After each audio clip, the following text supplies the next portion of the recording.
Stage, executive producer of Spooktacular, the movie, David Bertolino. Director of Spooktacular, the movie, Quinn. Producer of Spooktacular, the movie, Daniel Roebuck. Actor and pop historian, A.J. Danna. And your host for this presentation, Grandpa Munster in Rob Zombie's The Munsters, actor Daniel Roebuck.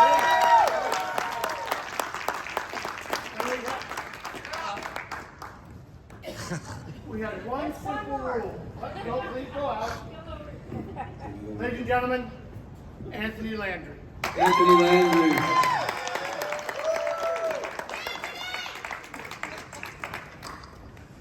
Danny Roebuck. I'm Danny Roebuck, and I'm so pleased and honored to be here with this illustrious group of people. One of us has been in hundreds of movies and hundreds of television shows. That guy right there. And the rest of us got comfortable chairs. He's the star of the new Rob Zombie Munsters coming out very soon. Tell us what's coming out. So ladies and gentlemen, I'm not only this guy who's lucky enough to be the guy I am, I'm also a guy lucky enough to know each and every one of these people, and a guy who was lucky enough to go to SpookyWorld many times, not just once, many times, and I loved it. So we're so pleased that you're here, and we're going to get right directly into the panel, and we're going to start with David Bertolino, my friend, and the fella who had the crazy idea. David, in a nutshell, I always say that when I'm running a panel, in a nutshell, that means keep it short. In a nutshell, tell us where you got this idea. In a nutshell, I was trying to find a hayride that my wife and I could go visit. In 1991. In the fall, it was actually 1990. And we checked around, there was nothing available, everything was sold out. And then a friend of mine called out of the blue and said, hey, there's this crazy hayride going on in New Jersey called Haunted Hayrides. It has Vincent Price as its, press. The narrator. Yeah. And so I said, let's go fly out, let's go check it out. I went to see it. It was pretty crude and rude, but I thought it had great potential. So I came back with the idea, I shared it with some friends, we were going to pool some money together. Make a long story short, I find a dairy farm the following year, and I signed a lease to rent it. The dairy farm went out of business, they didn't pay their bills, whatever. And so the FDIC said, we're not going to give you the lease, but we'll make it that your mortgage payments, you'll own the farm. So I bought the farm in 1991 in May and called Tom Savini and said, you don't know me, but we have some mutual friends. And I really would like to do this haunt hayride trail with actors populating various stage sets along the trail. And he thought that was a great idea. Came out during the summer, he helped us build some of the sets, and we started in 91, October of 91, and I think my partner said we would break even if we can do 200 people a night. And we were open for 31 nights, and we were doing an average of 2,000 people a night. So we paid back our 15-year loan in 3 weeks. And Tom said, you got to change the name of the Spooky Hayrides. We got to call it like Disneyland or Disney World. So he came up with the name SpookyWorld. And again, to his credit, if it wasn't for his creativity, we wouldn't have lasted the season. Tom had some great ideas that we did on the cheap. And I learned how to guerrilla market for like very little money, which as a result sent lots of people to our haunted attraction. And to this day, I still welcome phone calls. People have my phone number, they call and say, okay, how do we spend $5,000? How do we spend $10,000? And I give them advice. I've never charged anyone for the advice. I'm just happy to share that because I was so successful with my own thing. And I was just happy to help other haunters throughout the country. And David, I'm gonna, if I could for a second, look, we're in a different world than we gotta put our 30-year ago cap on. Some of you don't know what that was like because 30 years ago, you weren't here. Those of us who are old men, 30 years ago was a whole nother world. Now we have AJ he is our panel's expert, an expert on haunting, spooky world. Now remember AJ, back before Spooky World, let's just take the audience in a nutshell, AJ, to that time when it was JC's doing haunted houses. It was the local Rotary group. Can we talk about that for a second? And also, would you talk about how you discovered that Spooky World existed? Because I think that's going to be fascinating for people. Quinn, I'm sorry, Quinn. I'm hosting the panel. I'm sorry. Yeah, Quinn. Can I ask a question? Sure. All right. And then when you're done, AJ, tell us how you discovered Spooky World. And we think that would be interesting. Thank you. Thank you, AJ, for your fabulous comment. That was wonderful. So, Spooky World was born at a time when the corporate-sponsored haunted attractions we see now really wasn't a thing.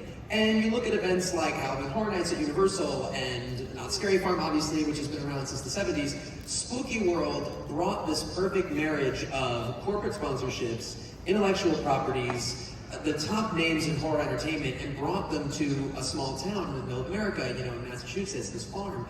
And so you think about people like names you'll be hearing later on this panel, Tom Savini and Elvira, and all these big names that we think of as mainstays in the haunted attraction industry nowadays, essentially started out at Spooky World because you found the perfect intersection of horror entertainment, haunted attractions, and the traditional haunted house style, and brought them all together. As for how I discovered Spooky World, hate to break it to you, Danny, I'm not one of the old men, I don't have a 30-year cap. However, thanks to people like yourself and your fantastic documentary, Halloween, the Happy Haunting of America. Right. And Chuck Williams. And Chuck Williams as well, and Dr. Shocker, who couldn't be here with us today, I know. Yeah, he's a bit of a jerk. Yeah. Dr. Shocker is not a pleasant person.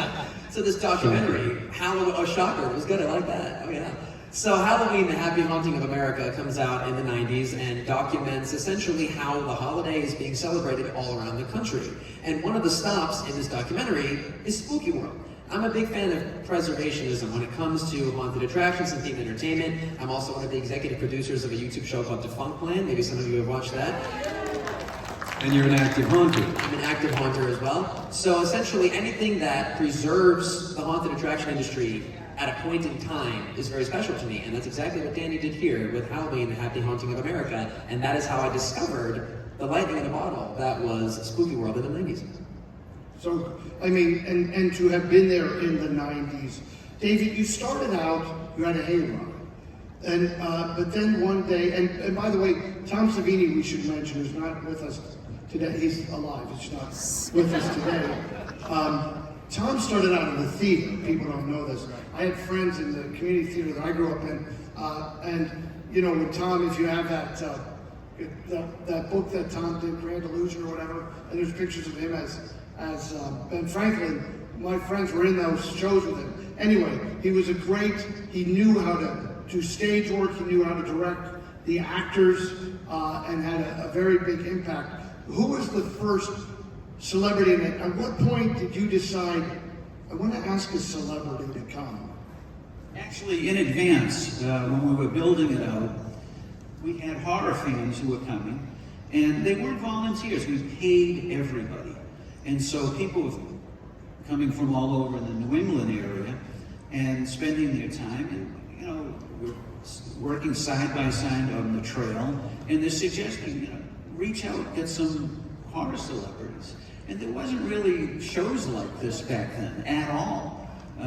So we reached out to Keen Hodder, Butch Patrick, and of course Tom, and they were the signing celebrities in year one. Year two, it exploded.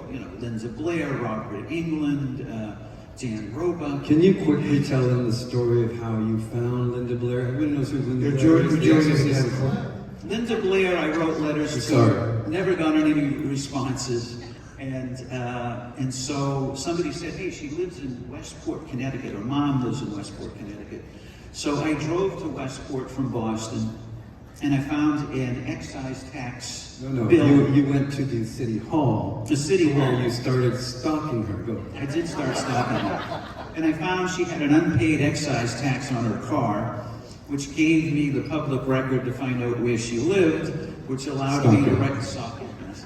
And so her mom convinced Linda to go visit Spooky World. If she doesn't like it, come home the first night and that will be fine. Linda stayed the whole month, every night. When she arrived, I had a skid of cans of pea soup, and she would sign them, "You make my head spin, Linda Blair." Sold every one of them for $20. There were 10 grand today, if you could find them. And so that was our first, major celebrity that had huge lines. And this is indicative, folks, on the guy we all know, David, and why, when we get to it, why Quinn and Danny, Anthony, why we had to make this documentary, because there is no one like this guy. Because no one had these ideas. You really are, I think, the premier entrepreneur in the world. He's the first. He started the entire haunting industry outside of the corporate sponsors. You have let's give it up for Scary Farm and Universal Horror Nights. But freestanding haunted attractions. Dedicated 1 month a year, October every year, totally dedicated to Halloween and horror. And then it came back again That is now a business model for thousands of haunts around the country. He was the first. Yeah, this man is largely responsible for bringing haunted attractions to the scale they're at today. Are there any haunted house or attraction owners in the audience out there? Anybody? They were all down in the haunts, actually. They're in their haunts. Yeah, they're working. These folks are trying to stay I was cool. just going to throw out a tip that I did in year 2. Is I had an assistant, and we tried to hire full-time all year. And so in January and February, she would look up every registered charity in New England and write to them and say, "This is Spooky World. We had our first Spooktacular year. Now we're on year 2. Would you like free tickets for your charity? In your own handwriting, not typed, please indicate how you can use these tickets, why you'd be worthy of these tickets." And so here we now, by the end of the summer, I got a stack of requests, handwritten letters from all of these charities. And I reached out to Pepsi, I reached out to Lappin's Auto Parts at the time. Party City was around at that point. Various, sponsors. And if they didn't want to buy a sponsorship, they would buy a charity package and would give them the sponsorship for free.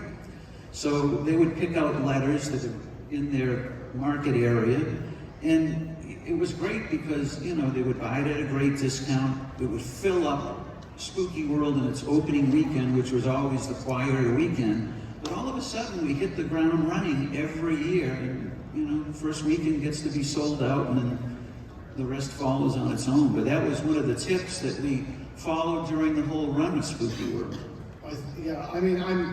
Again, every single thing you did, what I was impressed was every year it was bigger. And that was the other thing it wasn't, because you called it Spooky World when you had a haunted hayride. But 6 years later, you had a Spooky World. It was huge. Rides, you had haunted houses, you had a museum filled with legitimate movie props. It was quite extraordinary to see it. And why we went there initially, when I was on Matlock, that's a show before life. You were born. When I was on Matlock, the good folks at Entertainment Tonight asked me to go around the country and find haunted attractions. That's the first year we went to Spooky World and shot there. And then my buddy Chuck Williams, who has 10,000 terrible ideas a day, one day said, "Well, why don't we just make our own documentary?" And I was like, "Circle this, because this is the only idea you've ever had that makes sense." So we went to Spooky World. Yes. That stuff is in Halloween Happy Haunting of America, which is available at my table, and before the Spooktacular documentary. But there was so much to see, and it got bigger and bigger. But then you blew the top off even celebrities. Then you had Tiny Tim became essentially your celebrity. Every night we would have, because the lines get pretty long, we would build stages throughout the queue lines, and then we had a major stage in the boarding area called a karaoke stage, and people would sing along, you know, horror music. And Tiny Tim would do 3 or 4 sets a night. Who knows 2 Tiny Timmys? Anyone He would remember? sing, Okay, yeah. Tiptoe Through the The Tulips. actual Tiny Tim was there performing Tiptoe Through the Tulips 10 times nightly. And then every night we would have Bobby Boris Pickett Oscar Man. singing a medley of his one hit. But he got a great reaction, and we held him over for 8 or 9 years. Yeah, that's great. So it was always entertainment. And Tiny Tim then, how did the first marriage, Tiny Tim got married on The Tonight Show to Miss Vicky. It was an enormous rating spectacular in about 72 or 73. I'm sorry, AJ, do you know exactly? I'm not sure exactly what year that was, but let's clarify this was Johnny Carson. 1969. What did I say? So, you said Tonight Show. It was with Johnny Carson. And As much of the time I played Jay Leno. I was going to say, I think you should tell the next part as Jay Leno. Oh, okay. And then so we get, before I got the job on The Tonight Show, and then Johnny Carson, he was good. Okay? And then, okay. No, I can't. Dan Roebuck. Give it up for Dan Roebuck. Jay Leno in the movie The Night Shift. The Late Shift. The Late Shift. The Late Shift, I'm sorry. Anyway, it's been a very busy life. But we're not here to talk about me. But yes. Sure we are. They got married on The Tonight Show. This was a huge deal when this 1969. 69, thank you. Tiny Tim got married On the to a Tonight teenager. He was 39, she was Miss Vicky was, oh God, please don't tell me. I'm gonna vomit. Who knows? Who knows for sure? Please tell me. Miss 19? 19. She was a Ladies teenager. and gentlemen, Miss Vicky, thank you. You're beautiful. You could be Miss Vicky. She was beautiful. And there's a story in our movie about Tiny Tim and his various exploits with all those women in his life and a woman who was actually working at SpookyWorld, and you'll want to see that. Yeah. But can we, of course, we want them to see the documentary, but could we talk about how you got the idea to marry the poor guy off again? It was money. I like promotions. I like stuff free. And I thought if he could get married again, and he said he was interested in doing that, it would be something that maybe The Tonight Show would be interested in either filming or showing it live. I was shocked when they agreed. The 25th anniversary of the first time. Yeah. No kidding. So you actually knew the date, and you knew that, circling that date, the showman in you knew that the date was... Well, but the mishap was the day before the wedding, live broadcast on The Tonight Show from SpookyWorld stage. Tiny tells me I can't do it. And NBC's already set up this equipment. They sent their roving reporter, Bill Maher, to He's gonna do good one day. There's a lot of hope there. Yeah. And so anyway, he said, I can't do it because I am, it would affect Mr. Carson. You know, his memory, this is wrong to, impose and repeat this a second time. And it's like, Tiny, you can't do this to us. NBC's here, they got the inventor. I can't do it, Mr. David. So I call up the production at The Tonight Show, and they said, well, we're not pulling the equipment. We're going to give it one more try. Somebody who was still friendly from the Jay Leno Tonight Show called Carson at his home. Carson calls the Embassy Suites in Marlborough, Massachusetts, and says, Tiny, I heard about this. You're not affecting, anything with me. By all means, this would be good for, promoting yourself to the gig at SpookyWorld. And came back the next night, and he got married with millions of people. But wait, there's more to the story. Yeah, there's a lot more to happen on that day. Well, there's a dark side to this with... So Tiny had divorced Miss Vicky several years earlier. Was now with another woman. Remind me, what's her name? Jan. Miss Jan. So he's married to Miss Jan, but he's engaged to Miss Sue, who's back home. He wants Miss Sue to do it, but Miss Sue says, no, I'm not getting married in The Tonight Show. So Miss Jan, who he was about to divorce, being a bit of a media hound herself, says, okay, I'll do it. gets married, and so the whole thing was a sham. It was a complete... Wait, it wasn't real? No. David Bertolino. And this man promoted it. And You he went would- on the Jay Leno show as a real marriage, and it was so you want to see the real. But it gets even worse yet. Oh, I go mean, ahead, obviously Casey. we'll have to save some stuff in the documentary, Yeah, that's but true. all of this is happening at Spooky World on the day of a threat of violence. There was a threat of violence the same night, a threat of a drive-by shooting, and Tiny Tim was carrying on with a young teenage girl who worked at Spooky World. And we have the video, we show it in the documentary. So you'll see all He's of that. breaking up with one of my witches the night before his It's wedding. out of control. Shame. It was like an episode of 24. But it was all right. The clock was going. Wouldn't it be the best part of this entire story would be that when it comes out, it finally comes out, that Rich Little goes, oh yeah, one time they had me call Tiny Tim and pretend to be Johnny Carson.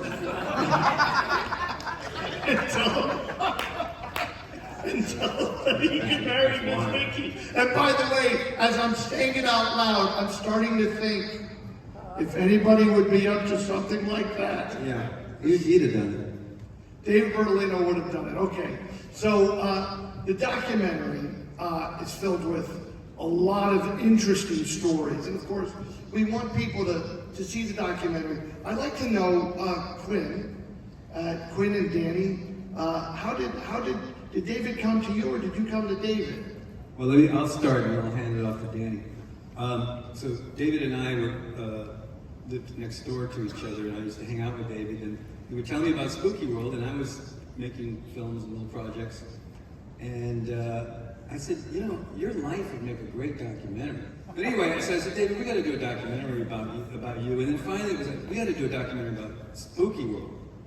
So we did. In 2019, we flew to New England, where we met our illustrious producer, Anthony Landry, over there. And well, I'll just let Anthony talk a little bit about that first meeting. We went to interview you. Anthony started out as a super fan of Spooky World because he attended as a child. Go ahead. Yeah, first of all, I feel really good today because Eddie Munson is alive. Eddie Munson is fantastic. Midsummer Scream, you're amazing. Everybody, thank you for coming. So, I was you going to haunted attractions, looking to see something new that I hadn't seen yet in the horror genre. And back in the early 90s, David supplied something to our area that we didn't have. None of this came to New England. So all of a sudden, this drops out of the sky about 25, 30 miles outside of Boston. And you know, you go downstairs to that haunted attractions room and you see the fog coming in, you see this lighting. It's absolutely incredible what they made. But imagine if Mother Nature already made that for you and you didn't have to worry about anything.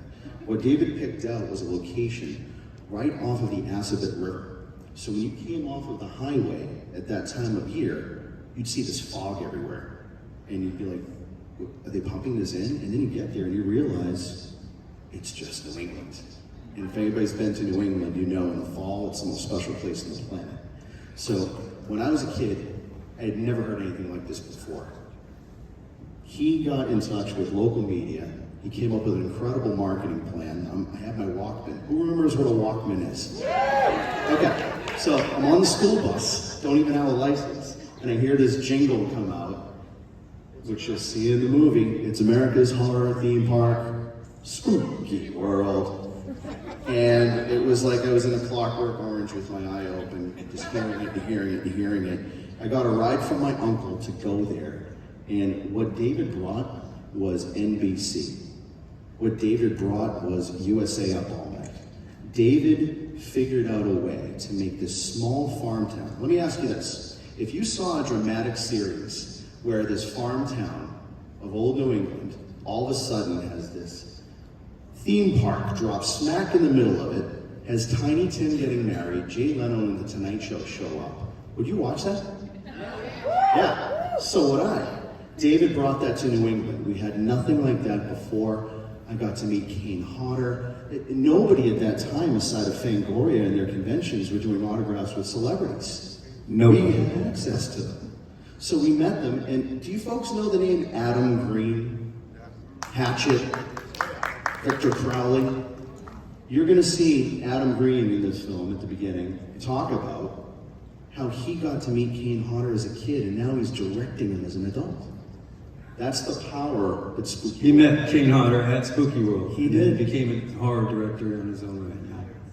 You can see all these stories in the film. And I think this is why. I'm sorry, David. Go ahead. Well, I just wanted to add that, you know, I wasn't quite sure if I wanted to have somebody do this documentary following me around for 2 years. But I'll tell you what convinced me is one night I'm watching Seth Meyers, and he has John Krasinski. Do you guys know John Krasinski, Quiet Place?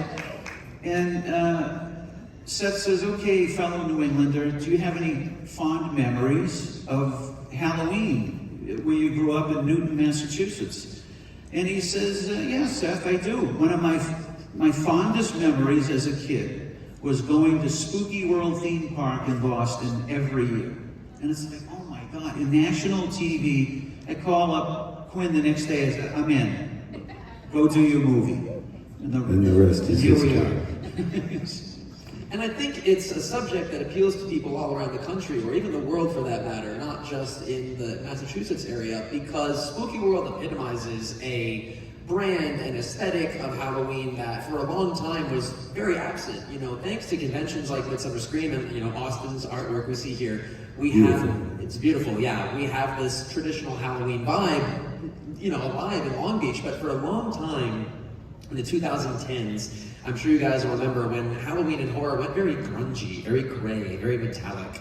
And there's nothing wrong with that, to each their own, but Spooky World was orange, black, purple, green. It was those Halloween colors that, you know, were the colors and decorations you grew up with in the 90s, right? Who had like purple and green decorations growing up? Come on, you know you did.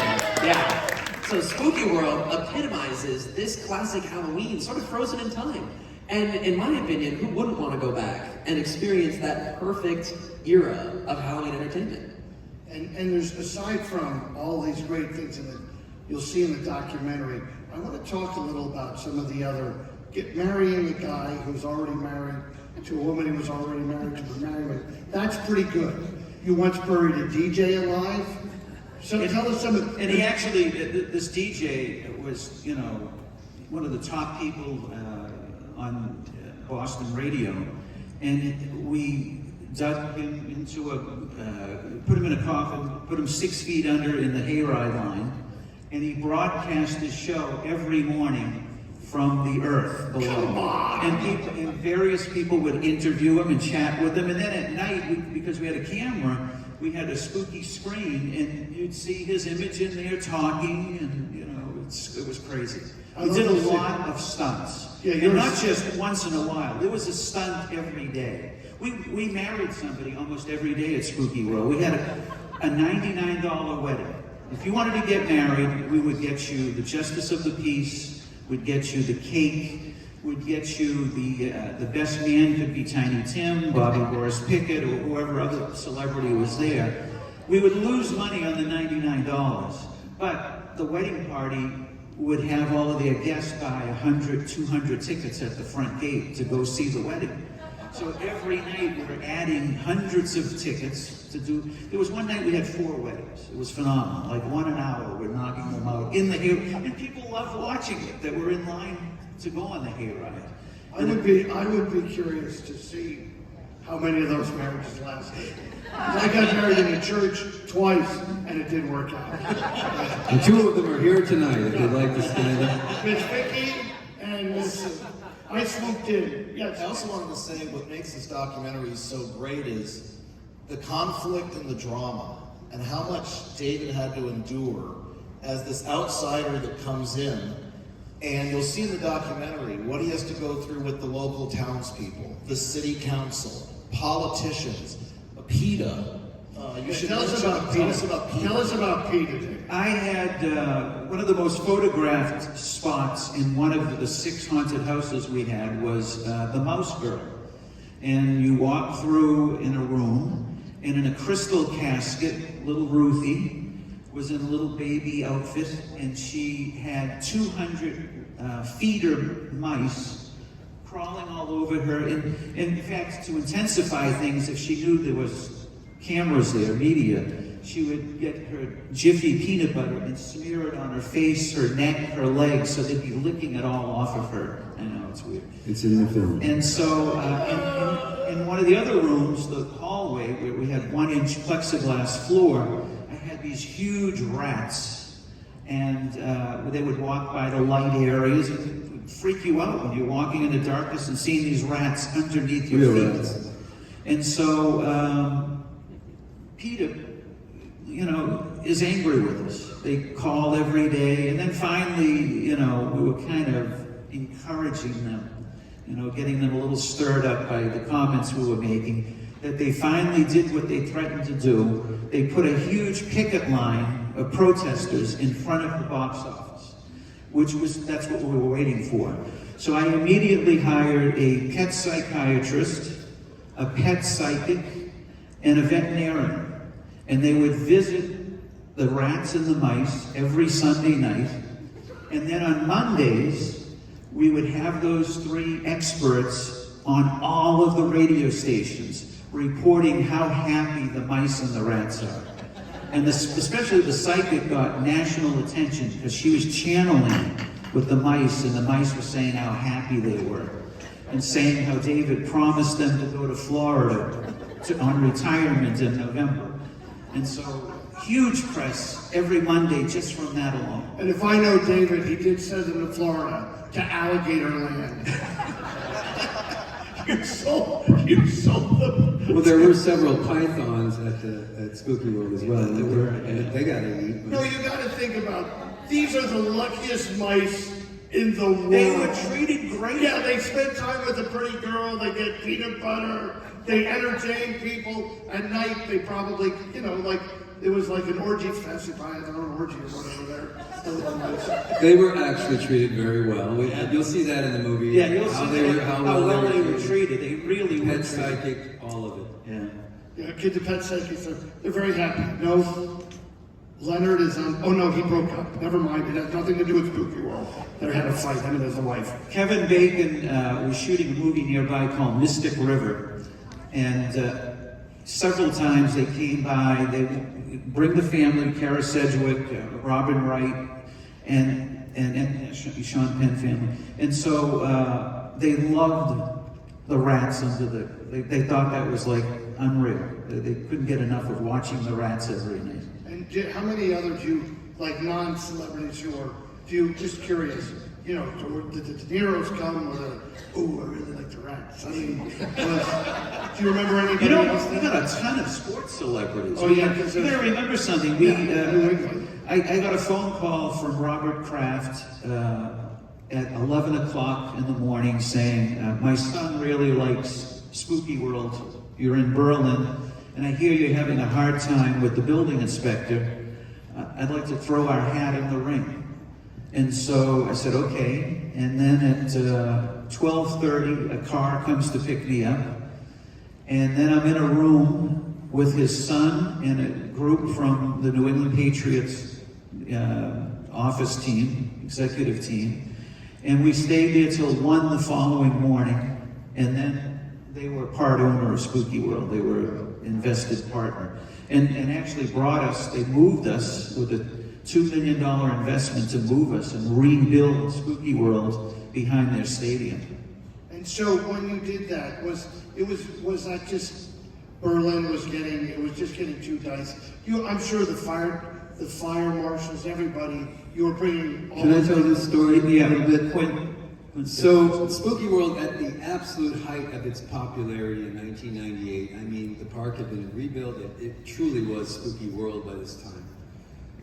6 haunted houses, the Hayride Trail, the Horror Museum, and of course, the infamous Hell House of Hollywood, which you'll also learn about. Hell House of Hollywood was a collection of wax figures that David purchased kind of on a whim on a trip to sign Robert Englund to come and visit the park. He ran into the Hell House of Hollywood on Hollywood Boulevard, which is a very creepy little wax museum. 6666. That's 66, yes. That jinxed the park. And the figures there were all of killers, serial killers, and infamous Hollywood-connected deaths. And David wanted the Lugosi wax figure, but he was told that if he wanted the Lugosi wax figure, which was of course Dracula, he had to buy all of them and bring them all back to Berlin. He set him up in a little place kind of outside the park, but you know, they were there at Spooky World. And some say because they were cursed, Spooky World was basically kicked out of Berlin. And you'll see all of that story in the movie as well. We actually got Nicholas Schreck all the way from Germany to speak to us. Anybody know that name, Nicholas Schreck? Okay, you're gonna. I bought the figures I found later on. I purchased them from the high priest of the Satanic Church. That's who Nicholas Schreck is married to. But you'll learn all of this in the movie. And you remember some of the names of those figures? Yeah, Charles Manson, Richard Ramirez, Hillside You Stranger. had all the biggies, Hitler, they were all there. Well, and this is the point where Servant. Yeah, it changed forever at that point because we're talking about what had previously been Trauma and Toxic Avenger and Tom Savini, Ghostface, like Right, joyful monster. Exactly. And then as the thing on Shark Tank, get to Hell House, and I'm like, I'm out. Yeah. And I lost McDonald's as a sponsor as a result of it. Again, a year after he brought those figures to the park, the fellow who sold you the figures, who was married to the high priestess of the Church of Satan, he said, "Well, I should have taken this spell off of them. I should have had them cleared or something before I sold them off." Well, but once we moved to Let's talk about that. Yeah. the Patriot Stadium, our numbers in Berlin, with several thousand every night. But then we got to Foxborough, Massachusetts, and we're doing 10, 12,000 people a night. I mean, it was just phenomenal. So if it was such a rousing success, then What happened? yeah. You're gonna have to learn about it. Very- No, I'm no giving away the ending. No. Oh, okay. That's where I draw the line. All right. So now let's switch then. In the time we have left, let's switch then to the documentary. So we know you were borrowing cups of blood or whatever you would go over to the house and get from. Sure, okay, We let's just go need with a that cup of narrative, blood, and then we know Anthony's was the big fan of fans. But in New England, did you have a production company? No, what we did was we actually built it up from the ground, just like you did with Spooky World. First of all, a few of our MVPs are out here right now. Yeah, let's introduce some of our. Bill Tartaglia. Bill Tartaglia is our. He helped us greatly during the pandemic. During the pandemic, filming. Aaron Meadows over here. Aaron's right there. And of course, our illustrious writer, Dale Jordan, he wrote and researched this entire project. Bonnie Williams? Yes. And of course, Bonnie Williams, our supervising producer. Right here with us. So when we were out there, we were able to do a lot of B-roll. Basically, Quinn came in because I have quite a bit of what David still had left over from Spooky World. I ended up purchasing some of it from him. It's simply, does everybody have that little box of things that travels with you wherever you move? A note from an ex-girlfriend or a pin or things like that. No, man, that's I just have your you. ex-girlfriend's note. Yeah, You and my ex-girlfriend. Yeah, we all have your ex-girlfriend's note. Her name's Miss Jen. I have to get rid of it. But I didn't realize that I had a hole in the bottom of one of the boxes. And back in the day, my late godfather is the one who took me there. And there was a pin that said, "I think I saw Elvis at Spooky World." And I just wanted to have that back to put myself in a way closer to my godfather who's no longer here. So I went on eBay, like any wise person would do, and I found the pin. But by doing that, I found David. I didn't know that. So when they came out to New England to film, they gave me a call and they said, "Hey, do you want to come to the hotel in Marlborough? We'll film." And I said, "That's great, but why don't you swing by my house? I have the sign that was hung above the barn." So they came to my house. And yeah, can I just pick this up from here? Because basically, all we knew about Tony at the time is that he was a super fan of Spooky World. His house was full of Spooky World memorabilia, which it was. And he was a single man. Which is because his house was filled with SpookyWorld memorabilia. And Miss Jan moved out. But you know, we interviewed him, and it was a great interview. And I basically we were leaving, and I kind of pulled David aside and I said, you know, this guy's got a lot on the ball. We need somebody to go and get a lot more interviews of people. We were there for just a couple of days. I think he could do this. So we asked him, do you want to produce some more interviews for us here in New England? So we're heading back to LA, and he said, sure. And he's been with the project ever since, so he's a full producer. And he and Bill Tartaglia, who was a former employee of SpookyWorld, who now runs a small video studio, did several of the interviews. Tony conducted many Dozens of interviews, yeah. And Bill and Aaron were the production facilities and have done we just had a terrific team. If anybody wants to make a documentary, you know, pull your friends together and do it, because you know what? People will do stuff for love more than for money. So. Well, and you got to take chances. You got to take chances. The way I got involved is also tell that story. Yeah, I'm not even sure I've told everybody on this panel exactly how this happened. Yeah, tell us. So I'm also a collector of memorabilia, and obviously as a historian, you kind of have to be. And at that point, the documentary was ramping up. I was writing for Haunt Vault, which was an archival site, and Horwood Presents, and writing all these themed entertainment history articles.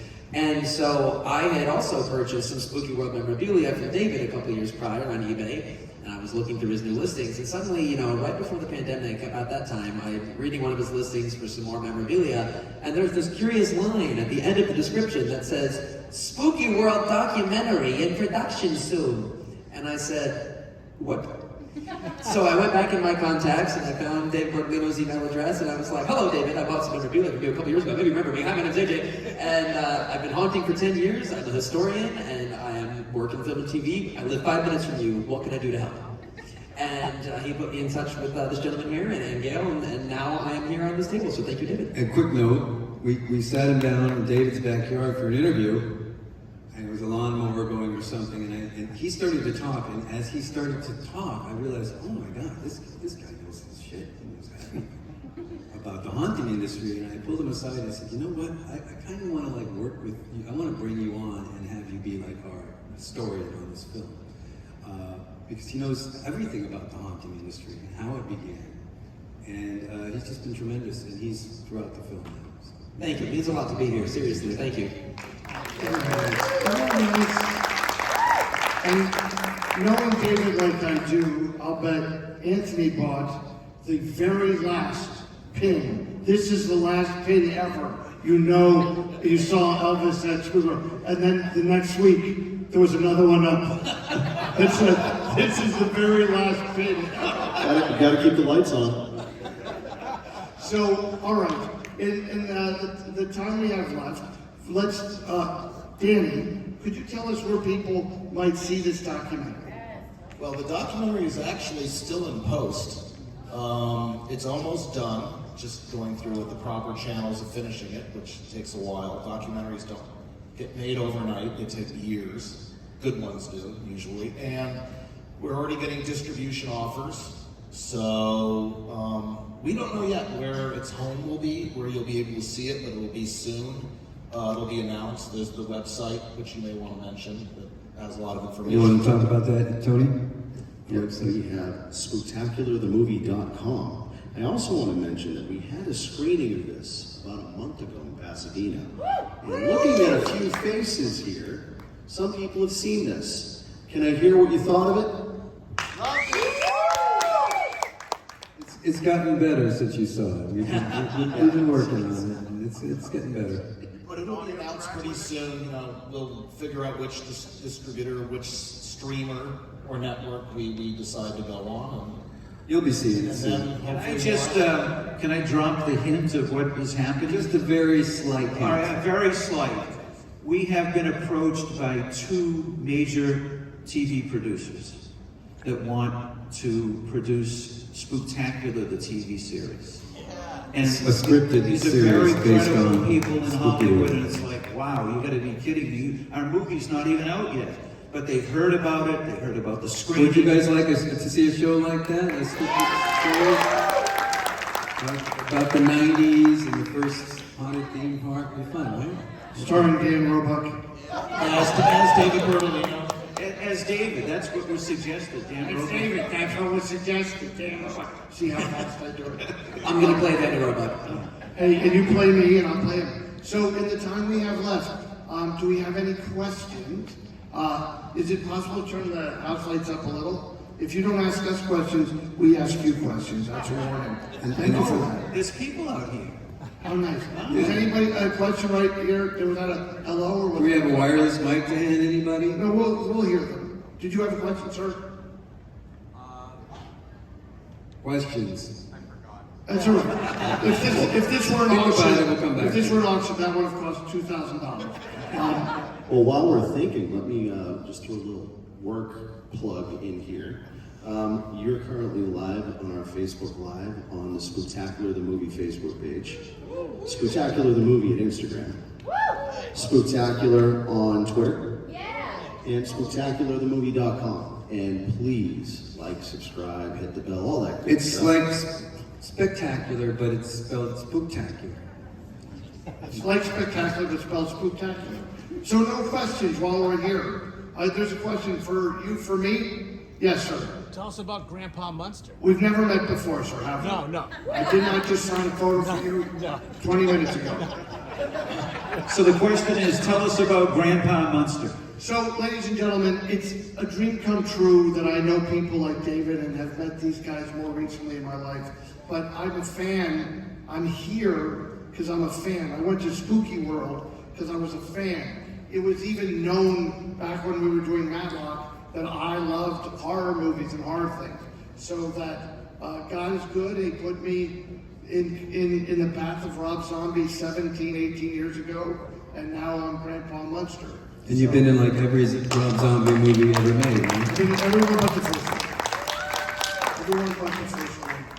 I have a question all the way in the back. Sir, I'm going to ask you to yell it out. In the green. Is there going to be a hot in the movie? Boy, I wish you'd go see the movie, and then you'll have a. I know people keep asking about the cars.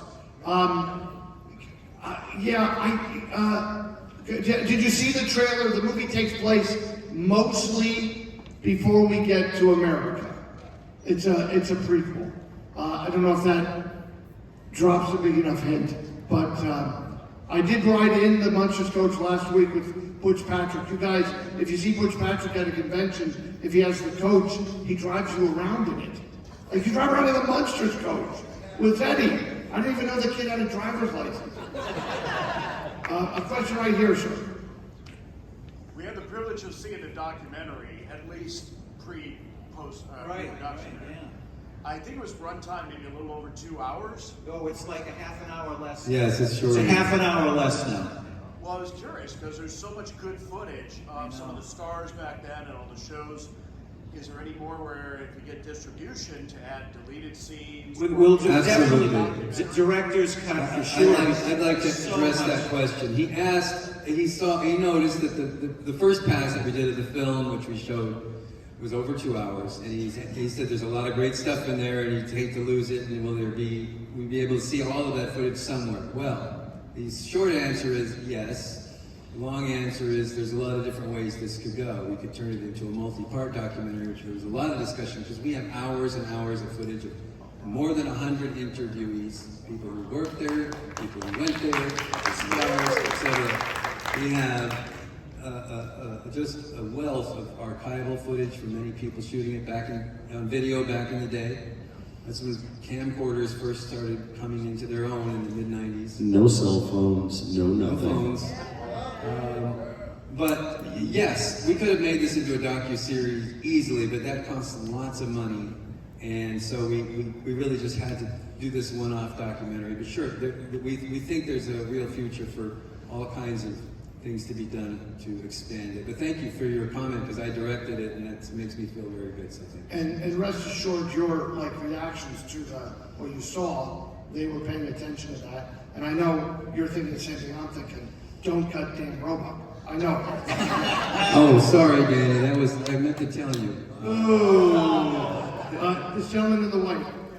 What's the energy from the people in central Massachusetts Massachusetts. Like, is there an idea to do like a premiere out there? Or Ooh, something that's a like good that as well? idea. Wait a minute, who is that? Is that That's Jeff Is May. that Jeff May? Jeff May. Jeff May was also in our film.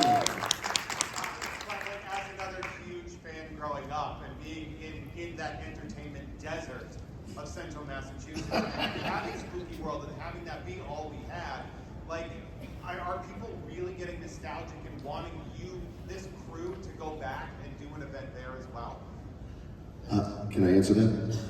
Sure. The appetite. He is from there. That's the number one message and email we get.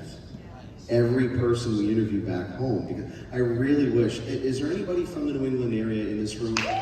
Okay, so I think it's safe to say that this literally it just came in the middle of nowhere. It took over the town, and the way it went out, the controversy that came with that, Lots of people were literally left.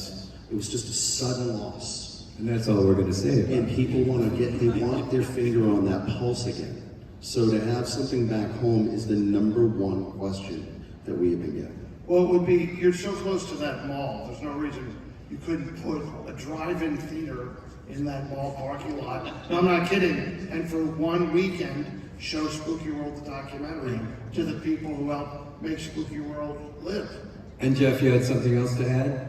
It was great, and I loved it, and I can't wait to see the Did you see it? You saw the last? I saw Rough. Okay, okay. What'd you think of that sizzle? Pretty cool, huh? I liked that I was in it. You're in it, yeah. So I was sitting there, I'm like, oh man, I don't know if I'm going to show up. And then it was there.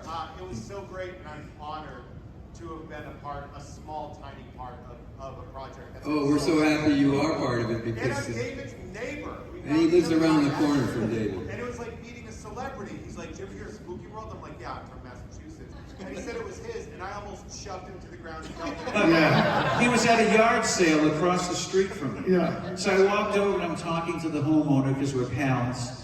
And I guess one of us recognized the Boston accent.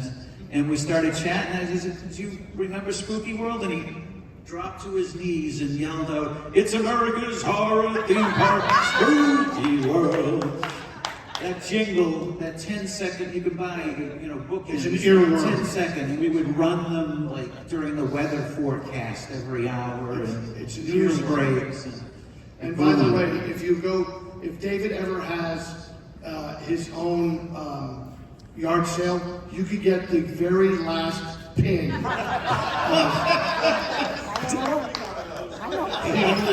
We have time for one more question. Anybody? Right in the middle. Right? Is it right in the middle? Where is it? Stand up. Yes. Where can I get a Spooky World t-shirt or other merchandise? Ooh, Spooky World t-shirt or other merchandise. Well, if you. We will develop on our Spooktacular website the shirts for the documentary Spooktacular. Yes. Yeah. Are they there now, David? Can people go to that website? Not up yet, Soon, yeah. there'll be a store soon. Yes, just plug in your office on all the socials and you'll Yeah. find a path. We'll to have get There'll be no that lack of swag. And Big- maybe big even things are the last- happening. Maybe even the last pin ever. And Continue, does that- AJ has one. I have one final concluding thought to leave us on an inspirational note. Halloween is, yes, that's right. Halloween is all about feeling like a kid again, right? I mean, people in this room, you guys grew up loving Halloween. Love it. What a time to be alive when Halloween looks, sounds, smells, feels like it did when we were a kid. Now, thanks to people like Rob Zombie in this wonderfully colorful Munsters movie, and thanks to people like the team here, we're getting to see so much content that was previously lost to time. No cell phones, only camcorders and news footage, right? This documentary is bringing back the Halloween of your childhood, and thanks to these people, it's here to stay. Thank you. Have a wonderful time here at Midsummer Scream. Thank you all for being here.